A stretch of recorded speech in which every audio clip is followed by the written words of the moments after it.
It was very much a case of top versus bottom in the Weser Stadium in Bremen. The home side, Werder, 5th in the table. That is a Europa League spot. High hopes of European soccer next season for the home side and through to the German Cup final against Bayern Munich. A good week so far. Nurnburg in the red, the opposition 15th. 2 points above a relegation spot, and in the very first minute, it looked like Nuremberg were going to face a torrid afternoon. The corner kick slung over, up climbs the endlessly tall figure of Per Mertesacker, German national team central defender. The 2-meter man climbs higher than anyone in the Nuremberg defense, and in the first minute, it's Bremen 1, Nuremberg 0. Mertesacker with his 4th goal of the season. Thomas Schaaf, the Bremen coach, though, still looking unmoved. Bremen beat Bochum 3-2 last week. That was only their 2nd home win in 8 games. Not too good in front of their own fans. As we see in slow motion, Bremen lucky to be given a corner. Marine, the last person to play the ball. Nevertheless, the referee gave a corner. Marine slings it over, and it's as you were. In the first minute, on 20, Mertesacker again with his 5th goal of the season.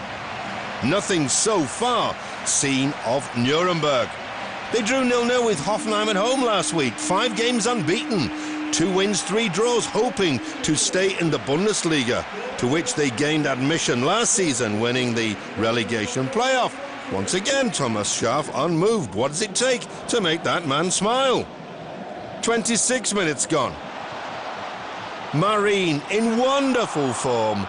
The shot coming in from Özil, but lacking in direction.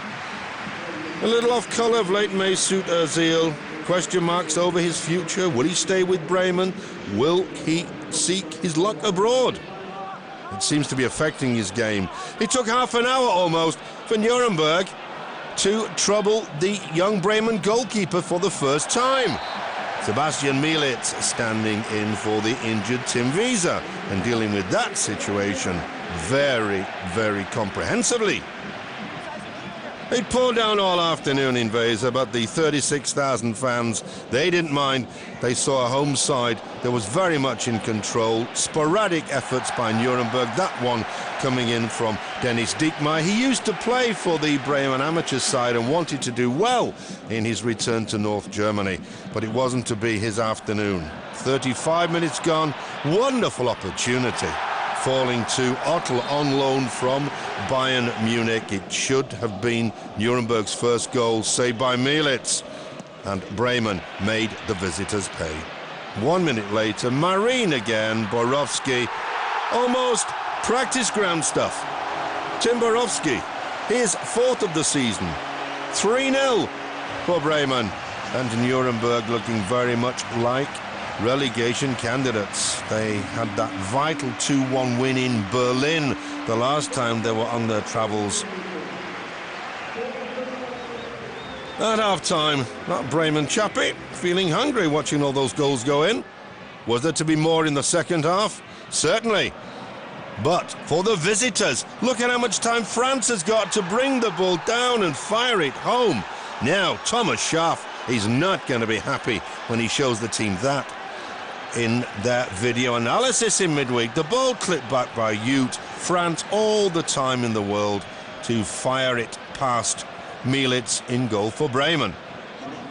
3-1, and that 2 minutes into the second half. 12 minutes later, a glorious through ball, and Almeida, the Portuguese international, fluffs the chance completely. Here in slow motion, we see that it really should have been goal number 4. Thomas Schaaf thinks it should. And then an incredible mistake by Fritz. There was almost a wrestling match in the area, and the referee decides that Fritz handled the ball. 63 minutes gone. Choupo-Moting makes it 3-2, his 4th of the season, and from 3-0 down and amongst the dead men, Nuremberg suddenly had a chance of grabbing a point. Dieter Hecking, the Nuremberg coach, urging his side on in the pouring rain. And on 82 minutes, they looked like they might have an even better chance of saving a point. Incredibly, Dr. Jochen Drey, standing no more than 3 or 4 strides away from Thorsten Frings, sends the Bremen captain off. The indication being that he elbowed Broich in the face. Frings can't believe it. He even finds it humorous. But Bremen down to 10 men. Could Nuremberg save the game? Fabulous save. That was from Mielitz. Long-range shot coming in from Andy Wolf. And then into the final minute. Schaefer's up there, the Nuremberg goalie. No one at home as Schaefer sprints back the ball, punted downfield. On the right is Clemens Fritz. He'd run the length of the field. There's no one at home for Nuremberg. They'd thrown everyone forward in the attempt to save the game. A brave approach. In the end, they had to pay for it. Despite the streaming rain, the terrible conditions, a thrilling game ended with Bremen winning by 4 goals to 2. Nuremberg's great run comes to an end. They still face relegation, while Bremen are still on tack for a Europa League spot.